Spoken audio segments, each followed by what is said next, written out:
Membet Amoud Aleph. 42. Qui c'est qui a Alors, petite. je sais qu'il y a 42. Le jeudi et le Messieurs, je peux pas dire. ce que tu veux pas dire, qu'est-ce que je peux faire? Quand tout pour C'est toi. faire Torah. Chaque DAF, il y a 42 lignes. Fait bien. Messieurs, on y va. 8e Pérec, Membet Amoud Aleph. Donc, dans le Pérec d'avant, on a vu tout ce qu'il pouvait dire Bashon HaKodesh. Et on a vu dans ça, Mashwar Milchama. Ah, C'est qui Mashwar Milchama? C'était le Kohen préposé à la guerre. Et lui, quand il parlait au peuple, on a vu que c'était Dafka Belashon HaKodesh. Exactement. Ok? Maintenant, le Pérec dans lequel on va rentrer, il va nous expliquer ce digne de Mashwar Milchama. Ce Kohen qui était préposé à préparer le Ham Israël à la guerre. Préposé à la guerre. On ne sait pas. On va le voir dans la Gemara tout de suite. Juste, on fait une petite traduction. C'est bon avec moi? Ouais. Ah, tu l'as aussi? Bien fait. Alors, on sait que on a plusieurs sortes de guerres dans l'Am Israël. Il y a Milchemet Mitzvah, Milchemet Reshut. Milchemet Mitzvah, c'est un tzivouï d'Hachem de faire la guerre. Milchemet Reshut, c'est par exemple le roi, il décide d'aller un peu chercher à droite ou à gauche, soit une extension, soit aller chercher des biens. D'accord? Parce qu'il manque un peu de biens dans le pays. Et donc d'aller conquérir des endroits, pas pour prendre des territoires, mais pour prendre aussi des biens, des richesses. Par exemple. Ok. Milchemet Mitzvah, tout le monde est chayav de partir à la guerre. Quand c'est une Milchemet Mitzvah, c'est que c'est Akadosh Baruch Hu qui vient et qui nous dit et qui nous demande d'aller faire la guerre, comme la conquête d'Eretz Israël, toutes ces choses-là, Amalek, tout ça, tout le monde est chayav. Tout le monde est chayav. Tout le monde est chayav d'aller à la guerre. Personne n'est pas tôt, à part les cas, on va dire, dans la Gemara, d'accord? Dans Milchemet Reshut, c'est que c'est le roi qui prend sur lui d'aller à la guerre, comme je dis, pour expansion ou pour avoir des biens, pour aller chercher, d'accord? On parle de nous, les Juifs. Comment? Il y avait des rois qui allaient pour prendre des biens, pour voler des biens. Ah, pour voler, pour faire des guerres, c'est que c'est toujours été comme ça, mon fils. Ça s'appelle l'expansion. C'est bon jusqu'à là? C'est vrai que normalement, dans l'histoire qu'on a pris français, Alors, les conquêtes. toi, mon tzaddik, aujourd'hui, il y a les droits internationaux, le droit de ma grand-mère, le droit de mon grand-père, tout ce que tu as. Ça n'existe pas d'après la Torah. Ça existe pas. Non. Oui, mais c'est un roi juif qui allait dans un autre pays parce que Tout à fait. voler de l'or et tout ça. Tu dis voler pour les prendre, pas pour on vole pas. C'est voler. Non, c'est pas voler, c'est la Torah qui te permet. C'est pas voler. C'est pas voler. Dans quel cas, je pense? T'as un État, t'as ton royaume, exactement, d'accord? Et la Torah, elle permet, si par exemple, soit territorialement parlant, on a le droit de conquérir des territoires, soit, non, ça c'est à nous depuis, c'est écrit dans la Torah, je parle pas de ça. Je parle de choses qui ne sont pas dans nos frontières, que la Torah, elle a définies de Eretz Israël, et tu vas au-delà, d'accord? Tu vas au-delà. Par exemple, on sait que David Amer, il a fait des guerres, d'accord? Dans la Syrie. Soura s'appelle. Et il y a une marloquette dans la Gemara de savoir est-ce que un roi qui est parti à la guerre, roi d'Israël, qui est parti à la guerre, Rishut, par exemple, pour un territoire qui ne faisait pas partie du territoire d'Eretz Israël, est-ce que dans ce territoire-là, à partir de ce moment-là, il a un digne d'Eretz Israël ou pas? Maïnaf Kamina. Est-ce qu'on fait exactement, est-ce qu'on fait les Maasrot, pas les Maasrot, tout ça? D'accord? On va pas, c'est pas le sujet maintenant. Elat, exactement. Ou bien c'est considéré comme Khoul. Pour toutes les lois liées à la terre. C'est la marloquette. On va pas entrer dans oui, non, comment, pas comment, ok? En tout cas. Par exemple, Elat. Oui. Non, mais aujourd'hui, il n'y a plus de. C'est pas des guerres de Torah qu'on fait. Tout ce qu'on a fait, c'est pas des guerres de Torah. Mais juste par rapport à Elat, par exemple, ok?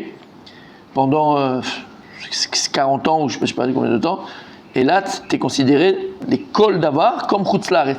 Ça veut dire, il y a 15 ans, quelqu'un qui partait à Eilat faire les fêtes, il devait faire 2 jours de fête, parce qu'il était Bechutz Laaretz. Il y a 15 ans? Ouais, il y a 15 ans de ça. Il y a des rabbins qui ont... Le Rav Odia Yosef. Le Rav Odia Yosef, il a été possèque il n'y a pas très longtemps, 15 ans, mais je ne sais même pas si c'est pas... Même, il y a pas c'est moins de temps peut-être, mais je ne suis pas sûr. Ouais, il faudrait vérifier 15 ans, je pense. Où il a été possèque, que tout ce qui est lié à la terre, pour les masrots de ça, c'est Chutz Laaretz. Donc quand tu vas à Eilat et que là-bas ça a poussé, alors que chez nous c'est la Shemitah, tu peux manger tranquille là-bas, alors que machin, tu n'as pas besoin de faire masser, il n'y a rien, c'est Chutz Laaretz. Mais tout ce qui est lié au calendrier par rapport aux fêtes, alors ça prend un digne d'Eretz Israël. Comme ça, il était posé avec le Rav Odia Yosef. Donc il a dit qu'on fait un jour. puisque c'est le Ham Israël, c'est les Juifs qui ont le pouvoir là-bas. Donc ça s'attache, entre guillemets, à Israël. Et donc, au niveau des fêtes, on fera qu'un jour. Mais à l'époque, celui qui allait à Eilat, il faisait 2 jours. À l'époque, il y a 15 ans. Et aujourd'hui, alors Israël et qui va aux États-Unis pendant les fêtes, Oui. 15 jours, il fait pas 2 jours. Chas v'shalom. Chas v'shalom. Il fait 2 jours. Il fait pas les prières comme eux, ils font pas les marchés comme eux. Mais il peut pas prendre la voiture, allumer tout ça. Tu veux pas faire Non, ça. à part si tu es dans une île où il y a. À part c'est une île déserte. En fait, c'est le règlement. Mais si t'es pas une île déserte. C'est pour Marathon. Comment? Pas que. Tu fais comme le Macom. Tu vas faire comme le Macom. Mais non, tu fais pas la prière comme eux. Tu fais la prière, toi, de Chol Hamoed et tout ça. Le dernier jour, tu mets les tefs, mais en cachette, dans la chambre, sans que personne te voit. Ok, bref, l'homme est chaîné. Ok, c'est bon? il ne faut pas Shemitah aujourd'hui. Il n'y a pas de Shemitah, il n'y a rien du tout. Il n'y a aucune loi qui est préposée à l'État d'Israël. Ce qui est Aucune. marrant, c'est que vous dites, bon, qui va là-bas, on fait un jour Kaniré, Meganamakom, et quand ils viennent ici, les Français, ils font 2 jours, pas de Meganamakom. Donc, Parce en fait, qu'ils c'est dans habitent le pas là. bon sens, quoi. C'est pas qu'ils sont Minagamakom. Ici, c'est parce que, exactement, ils habitent pas en Eretz Israël. C'est pas des Bnei Eretz Israël, ils sont Bnei Chutz Laaretz. Un Ben Chutz Laaretz, il doit faire 2 jours. Il n'habite pas ici. C'est comme quand tu dis Mori Natal et Machine. Comment? Qui a conquis là? Tu vas en France, il y a un moment Tzal, où il dit d'Israël. encore, Il y a combien de temps? Ben, en 40. Non, depuis très longtemps, on avait Eilat. Non, plus avant. Avant 67. Ouais, bien sûr. Et ça appartenait à qui avant? Oh, Égypte ou Jordanie. Jordanie. Ou Jordanie ou Égypte, un des deux. Mais non, plus longtemps, avant 67 on a eu, je crois, Eilat. 48 qui était. Depuis le début, Eilat.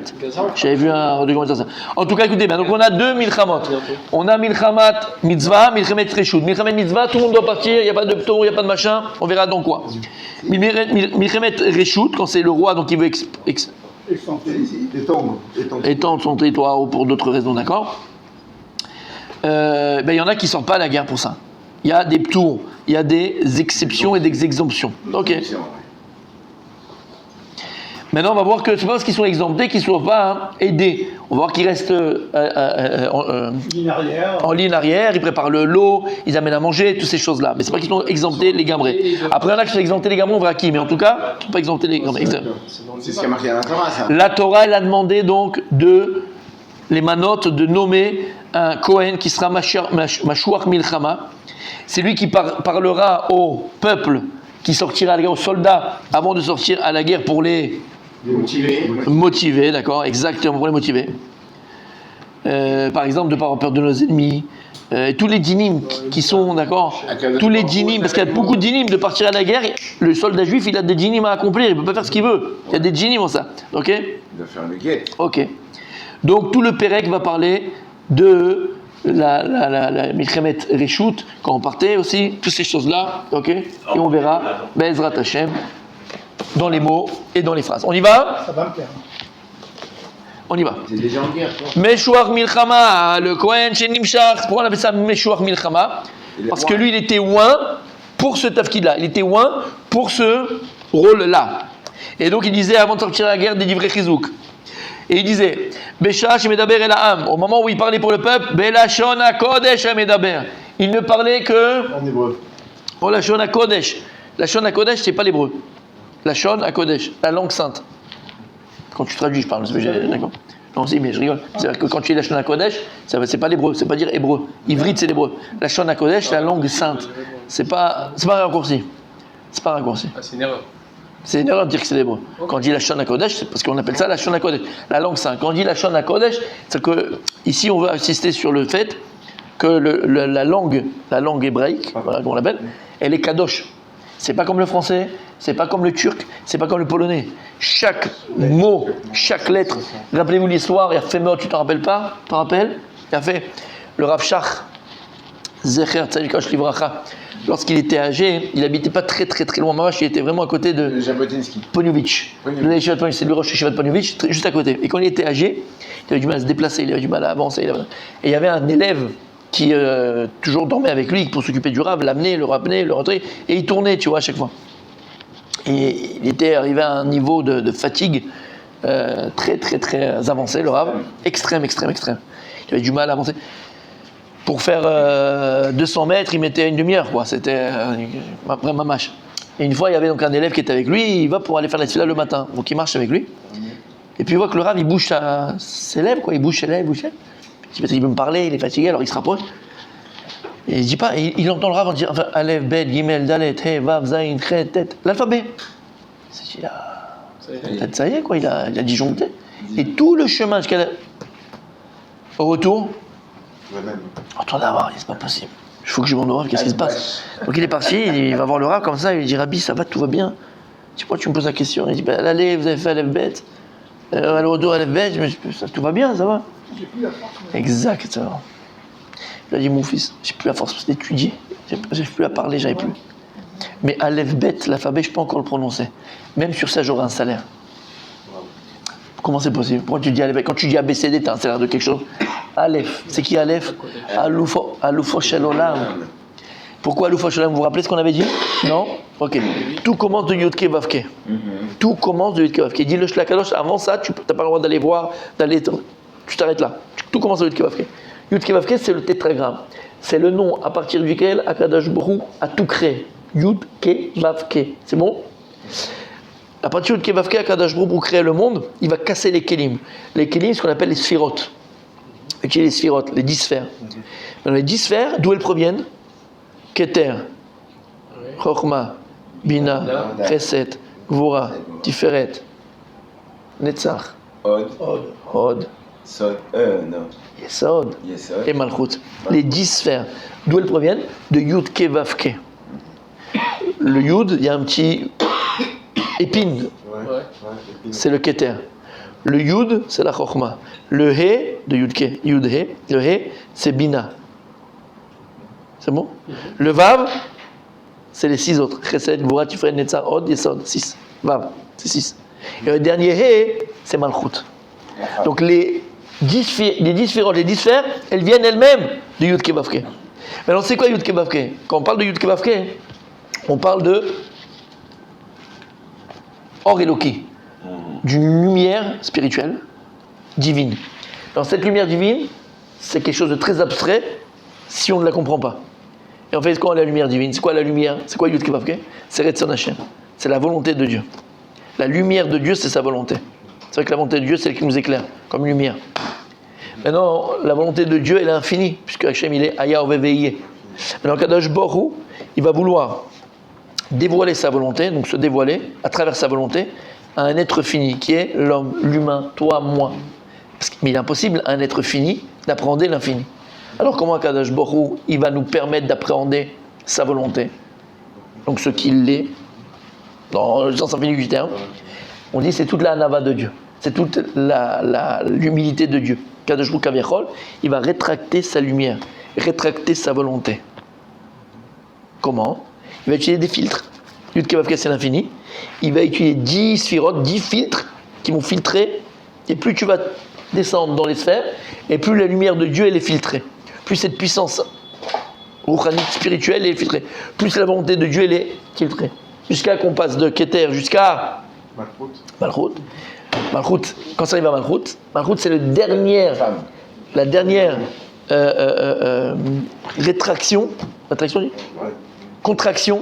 contraction de la lumière de Dieu, de la volonté de Dieu. C'est Malchut. Mais elle est encore puissante. Quand Kadosh Baruch Hu va vouloir donc ensuite se dévoiler à nous, cette lumière-là, elle va être captée par des petits capteurs. Des petits capteurs de volonté, des petits avec un grand petit, des petits capteurs de volonté de Dieu, qui sont les lettres de la Torah.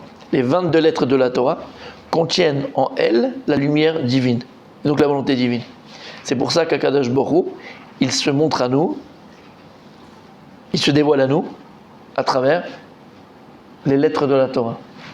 Les lettres, ils font des mots, ils font des phrases, et les phrases font quelque chose de logique. Donc Akadosh Baruch Hu, ce qu'il fait, il se dévoile à nous à travers les lettres de la Torah. Donc chaque lettre de la Torah, elle est objective, puisqu'elle a la forme et la prononciation qu'elle a en fonction de la lumière divine qu'elle contient. Plus on est proche de Malchut, plus la lumière divine reçue, elle est intense. C'est pour ça que la première lettre de la Torah, comment on l'a appelée? Aleph. Pourquoi on l'appelle Aleph? La shon Aloufo. Alouf, c'est le chef, le général, le maître. Aloufo Shel Olam, parce que la première lettre qui va recevoir la lumière divine, la volonté divine, c'est elle qui contient tout en vérité. Donc comment elle est appelée? Kadosh Baruch Hu, c'est Aleph, Aloufo Shel Olam. Et c'est pour ça que la forme qu'elle va avoir, c'est une forme objective. C'est quoi Aleph? C'est un Yud, un Vav et un Yud. Yud c'est 10, Vav c'est 6, ça fait 26. Parce que c'est la première réceptacle de Yud Ke Vav Ke dans ce monde matériel. Et c'est ce qu'on dit, il y a Femerod, Hachem ou Elohim, Hachem Yud Ke Vav Ke ou Elohim. Hachem, qui est l'infini, il est contenu dans Elohim, dans la matière. La première matière, c'est quoi? C'est la lettre. La lumière de Dieu qui est infinie, elle est contenue dans la lettre. Maintenant, le Aleph, il donne au bête. Mais le bête, il s'éloigne un peu plus de la source. Donc il y a moins d'intensité. Gimel, Shkotav. Le Tav, c'est-à-dire que le Tav, c'est la notion de Ya, bien sûr qu'il y a. C'est une lettre. Mais c'est la notion la plus éloignée dans les lettres, on a fait un concours sur ça, de les 400. C'est quoi les 400? C'est Esav qui vient les 400 hommes contre Yaakov. C'est les 400 pièces que Abraham va devoir débourser pour acheter Mount Marpella à qui? À Ephron. Et le Zohar dit que c'est qui Ephron? C'est le Nachash, c'est le serpent, c'est Yetzara, c'est le Nachash de Adam Arishon. Pourquoi les forces à Touma? Pour enlever les forces à Touma, il faut le tab de Yaakov. Yoshev, il y a écrit Tam, Yoshev, Walim. Faire les 400 coups. Ça ne vient pas de nulle part, ça vient de là. D'accord? Ça vient de là, ça veut dire le 400. Tu as compris ce que ça veut dire? Donc c'est ça que j'ai la Shona Kodesh. Les lettres de la Torah, elles sont objectives. Elles contiennent en elles la volonté d'Hachem. Elles contiennent en elles Yud Ke Vav Ke. Elles contiennent en elles la Kedusha. La Shona Kodesh, pas Ivrit, la Shona Kodesh. C'est avec c'est la Shona là que Dieu a créé le monde. Donc c'est pas pareil. La Shona Kodesh. Bon, l'Ivrit, il est fait avec les lettres de la. C'est l'hébreu moderne. Mais ça, voilà. C'est pour ça qu'il y a une marloquette. C'est moins fort, mais c'est pour ça. Cool d'eux. Alors c'est pas que c'est moins fort, c'est une marloquette. Poskim, attention, pas marloquette, toi et moi. Hein. Poskim, d'accord. De savoir est-ce qu'on a le droit aujourd'hui de faire rentrer. Non, parlez, monsieur, tu peux. De faire rentrer aux toilettes des journaux comme Yediot Acharonot, Maari, tout ça. Arrête, pourquoi? Parce que comment c'est écrit là-bas? En plus, c'est écrit en capital. Comment on appelle ça? Majuscule, capital. Ashurit, exactement, Ashurit. On appelle ça Ashurit, d'accord? Donc c'est comme dans la Torah, c'est les mêmes lettres que dans la Torah.